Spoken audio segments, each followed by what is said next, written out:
Assalamualaikum warahmatullahi wabarakatuh. Sampurasun. Tepang deui sareng simkuring pun pahmi pahruropi dina pangajaran bahasa Sunda anu dinten ayeuna baris medar materi ngeunaan tarjamahan.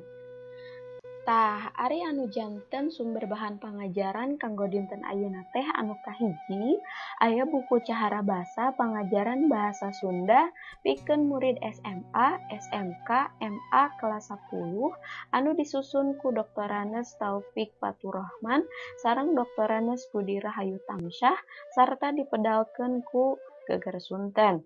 Anu kadua, aya sarakan modul pangajaran bahasa Sunda pikeun murid SMA, SMK, MA kelas 10A anu dipedalkeun ku tim Atikan Mandiri. Simkuring oge ninggal sababaraha referensi di akun Instagram @kang.guru.sunda. Supados teu nyangkolong kana waktos, kukituna hayu urang kawitan wae pedaran materi kanggo dinten ayeuna. Ari tarjamahan teh asalna tina bahasa Arab, upama bahasa Inggris nama translation. Ari numutkeun Widya Martaya dina taun 1888, tarjamahan teh nyaeta proses mindahkeun hiji amanat tina basa sumber kana basa panarima atawa disebut oge basa sasaran kalawan ngungkap makna jeung gaya basana. Tah, jadi nalika hidep narjamahkeun hiji tulisan atawa hiji karya, lain hartina ngan saukur mindahkeun bahasa A ka bahasa B. Tapi amanat nu aya dina bahasa A kudu milu pindah ka bahasa B. Tah di dieu anu robah ngan saukur basana. Ari amanat mah teu meunang robah, tapi ngan saukur pindah. Jadi ka dieu ka hartos.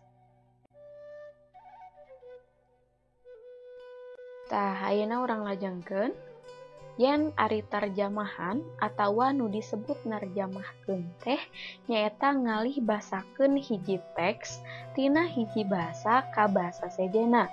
Jadi intina mah sami nya ngalihkeun basa atawa mindahkeun basa. Lian ti istilah narjamahkeun atanapi anu dina bahasa Inggris nama translation, aya oge istilah-istilah sejena. Tah, ari tarjamahan atawa translation teh beda jeung istilah transliterasi atawa alih aksara. Jeung istilah sejena nyaeta transkripsi atawa alih wangun tina ucapan kana tulisan. Nah, ayeuna urang sami-sami pedar istilah-istilah anu tadi atos disebatkeun. Anu kahiji aya translation, anu kadua aya transliterasi, sareng anu katilu aya transkripsi. Tah, ieu istilah-istilah teh mineng pahil dinapsirkeun kitunya ku balarea. Tapi upami tos apal, upami tos wanoh mah insyaallah moal paliron deui. Tah, anu kahiji aya istilah translation atawa tarjamahan teh kitunya. Tah, ieu mah wangunna angger dina basa, tapi bahasana ganti tina basa nu hiji ka basa nu sejen. Contona, hiji karya ditarjamahkeun ti bahasa Sunda ka bahasa Indonesia atawa sabalikna.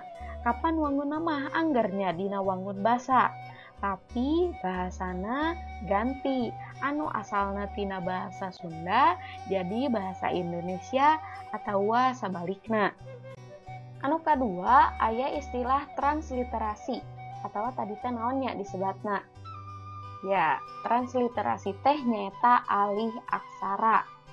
Tah, ieu mah tulisan anu ditulis dina hiji aksara tuluy dirobah kana aksara sejen. Upamana hidep ngarobah aksara Laten ka aksara Sunda atawa aksara Sunda jadi aksara Laten. Tah, anu kitu teh disebatna transliterasi. Tah, sedengkeun ari istilah anu katilu teh nyaeta aya istilah transkripsi. Tah ari ieu mah wangunna teh robah. Anu asalna wangun ucapan atawa sora ganti atawa robah jadi wangun tulisan atawa aksara. Bu, contohnya siga kumaha Bu upami transkripsi. Nah, transkripsi mah kawitna sora jadi tulisan. Upamana hidup melakukan wawancara, tuluy ku hidup teh direkam. Tah hasil rekaman dina wangun sora eta teh ku hidup ditulis atanapi diganti wangunna jadi wangun tulisan anu istilahna mah sok disebut laporan hasil wawancara. Ya kan eta teh asalna sora, tapi ku hidup dilaporkeun dina wangun tulisan. Tah sapertos kitu. Kartos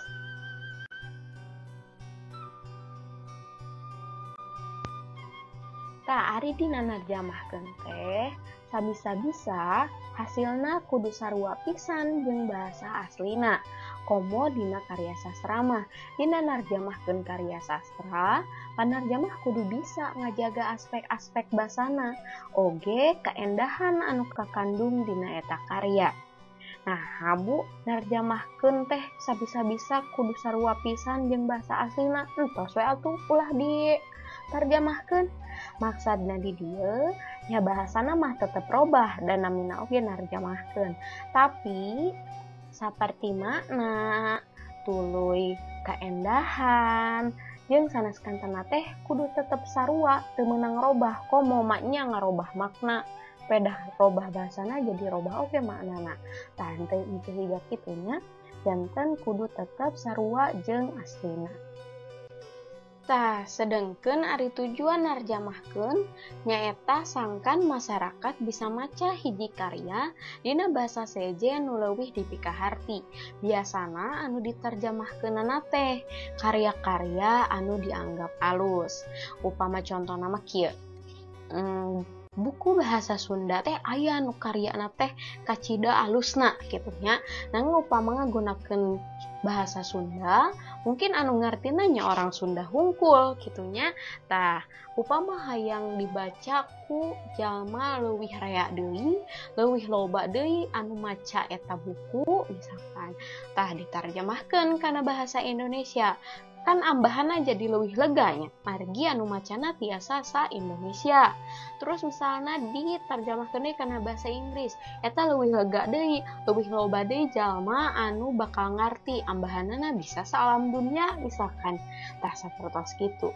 Janten dirobah bahasana teh sangkan leuwih loba deui anu macana, anu ngarti. Nah, margi henteu sadayana masyarakat teh ngarti kana bahasa anu digunakeun dina buku anu versi aslina. Upamana mah saperti kitu. Tah, sabenerna mah geus loba karya sastra asing anu ditarjamahkeun kana basa Sunda. Panarjamahan karya asing kana basa Sunda teh memang geus lumangsung ti zaman kolonial Walanda keneh. Harita pamarentah Walanda loba nyieun proyek panarjamahan keur bacaan budak sakola. Ari cara narjamahkeunana aya nu nyeples pisan karya aslina, aya oge anu disadur. Kela Bu, ari cara narjamahkeunana aya nu nyeples pisan, aya oge anu disadur. Bentena naon Bu? Nah, ari anu nyeples pisan mah eta hartosna teu aya nu dirobah, iwalti bahasana tea anu ganti nya alih bahasa tea kan namina ge tarjamahan. Tah, ari anu disebat saduran atau anu disadur teh eta mah caritana teh masih seolah-olah kajadianana diurang di Sunda kitunya seperti palakuna, tempatna, kabiasaanana. Tah eta teh hal-hal eta teh diluyukeun jeung kaayaan diurang. Mungkin nyadur carita ti barat gitunya, carita barat atau buku bahasa Inggris anu nyaritakeun kabudayaan bahasa Inggris. Tah disadur weh kana bahasa Sunda.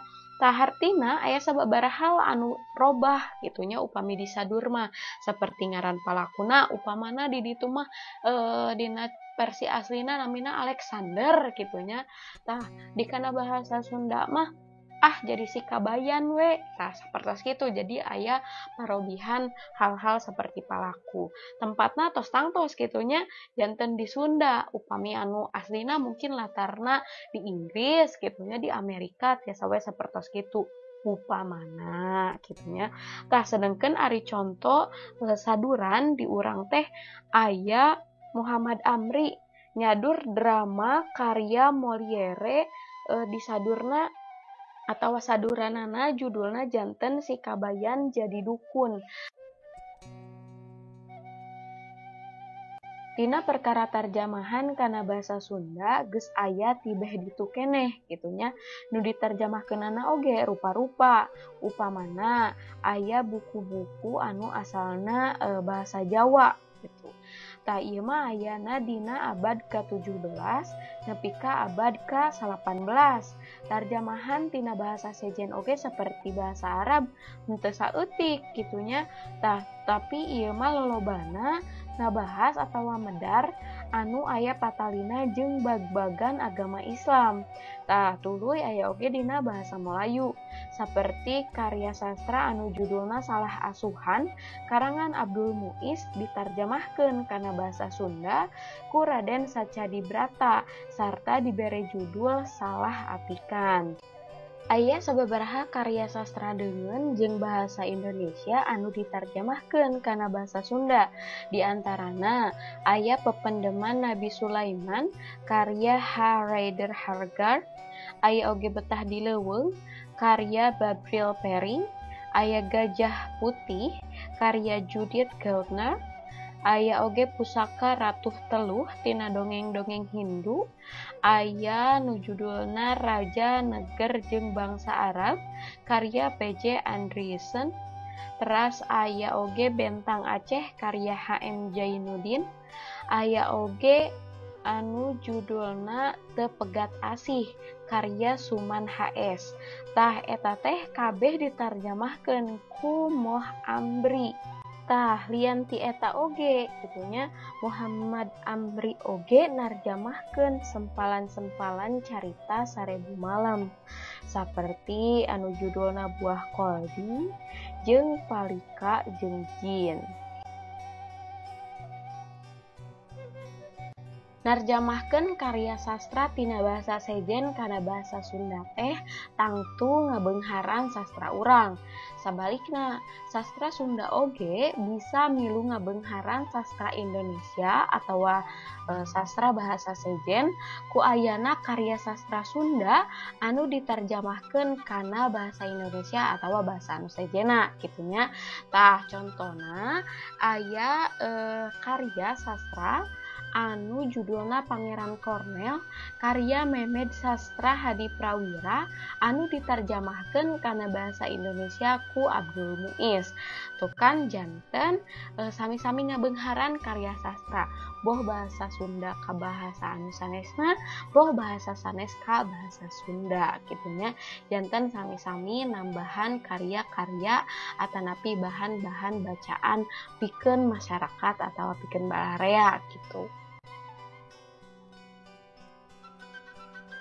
Tah, ari kiwari geus kawilang carang atau jarang gitunya buku bahasa deungeun atau hidup mungkin wanohna bahasa asing atau dina bahasa Indonesia anu ditarjamahkeun kana bahasa Sunda teh. Dina ayana oge karangan sastra parondok seperti carpon atau carita pondok pea gitu sareng dongeng. Tah ari lolobana mah anu ditarjamahkeun teh artikel atau warta. Utama nama pikeun kepentingan media massa bahasa Sunda seperti dina radio, koran, majalah, jeung televisi. Ari nyundakeun atawa narjamahkeun komo anu mangrupa artikel atawa warta henteu kudu ditarjamahkeun sakecap-sakecap. Lantaran henteu kabeh basa atawa kecap dina bahasa Indonesia bisa langsung disundakeun. Nya kitu deui sabalikna. boh tina Sunda ke Indonesia aya sababaraha hal atau sababaraha kecap anu henteu bisa langsung diterjemahkeun gitunya. Daapan adegan atau struktur bahasa dina bahasa Sunda jeung bahasa Indonesia teh beda gitunya. Tah tapi sangeunana teuing urang oge ulah deui ngaranna oge narjamahkeun kudu tetep nyindung kana bahasa kalimah jeung kecap aslina. Maksudnya kieu henteu tiasa dihartoskeun atawa ditarjamahkeun kecap per kecap langsung tina Indonesia ka Sunda atau Sunda ka Indonesia teh. Upamana kecap investasi dina bahasa Indonesia. Tah henteu tiasa langsung dihartikeun kana bahasa Sunda janten melak modal gitunya margi dina bahasa Sunda teu aya kecap melak modal. Aya oge istilah neundeun modal atawa milu ngamodalan. Atawa milu ngamodal gitu dina bahasa Sunda mah nya. Tah Bu nah teu tiasa kitu ngangge kecap neundeun modal atawa milu modal nya tiasa wae gumantung kana kalimatna teh janten hideup teu tiasa narjemahkeun kecap per kecap tapi tiasa narjemahkeun upamana ninggal kana struktur kalimatna. Bu da ngangge neundeun modal atawa milu ngamodal oge masih nyambung. Tah eta kan tiasa gitunya tiasa ditarjemahkeun ngangge neundeun modal upama masih keneh nyambung gitunya sareng kalimatna. Tah ku kituna kedah ditinggal heula kalimatna. Tah eta anu dimaksud teu tiasa langsung dihartikeun kecap per kecap. Tapi kedah ditinggal heula kalimatna. Nah tiasa henteu dihartoskeun janten kieu, nah tiasa henteu dihartoskeun kieu sareng sanes kantina. Tah upamana hideup bade nindakeun artikel, coba biasakeun sawatara hal anu baris dipedar gitunya. Anu kahiji baca heula eta artikel sakabehna. Nah Bu, sangkan hideup apal atawa ngarti kana gurak badag tina eta artikel teh nyaritakeun naon gitu. Janten hideup bakal paham gurak badagna. Tateras anu kadua ku hideup baca heula saalinea gitu sangkan hideup leuwih paham deui gitunya kana kalimah-kalimah nu aya dina unggal alinea. Anu katilu nembe hideup ngahartikeun sakalimah gitunya janten ku hideup teh artikeun sakalimah ieu kalimah ieu Sundana intina teh naon gitu. Tateras satos eta nembe hideup narjamahkeun kecap-kecap boh bilih aya kecap-kecap anu teu acan tarjamahkeun atawa anu kalangkung atawa biasana sok aya istilah-istilah anu kedah diartikeun kecap per kecap gitu. Tah saatos kitu biasakeun oge kitunya nalika hideup narjamahkeun saatos beres teh baca deui hasil tarjamahanana gitu. Tuluy bandingkeun sing gemet jeung naskah aslina. Boh unggal kalimahna, boh unggal kecapna gitunya pasti hideup bakal manggihan gitu. Loba hasil tarjamahan hideup kecap jeung kalimahna teh anu kurang persis jeung aslina, jeung asa kurang pas gitu. Upama dina bahasa Indonesia mah asa rancu keneh gitu. Ieu teh sapertosna langkung sae diterjemahkeunna nganggo kecap ieu. Mending keneh dibentos sareng sanes kantena. Pasti nalika dibaca deui hideup tangtu bakal gaduh rasa atawa nalika maca teh nya ieu teh kedahna mah kieu gitu nalika dibaca ulang. Tu kituna nalika beres narjamahkeun entong hilap ulah diliwat gitunya baca ulang hasil tarjamahan hideup.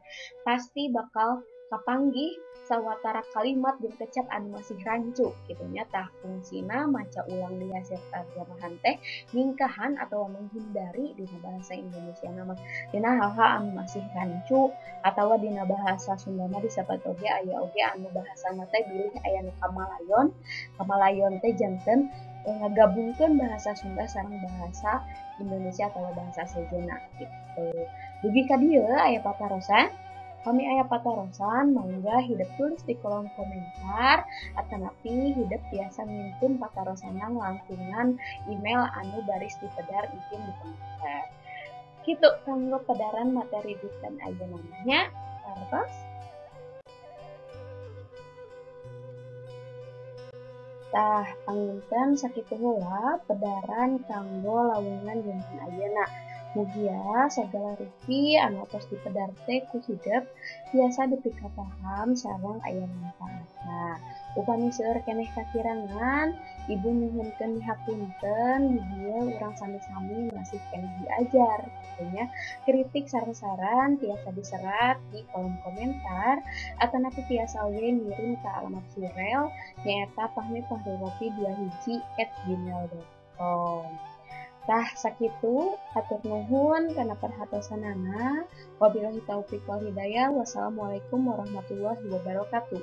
Wilujeng tepang deui dina materi salajengna.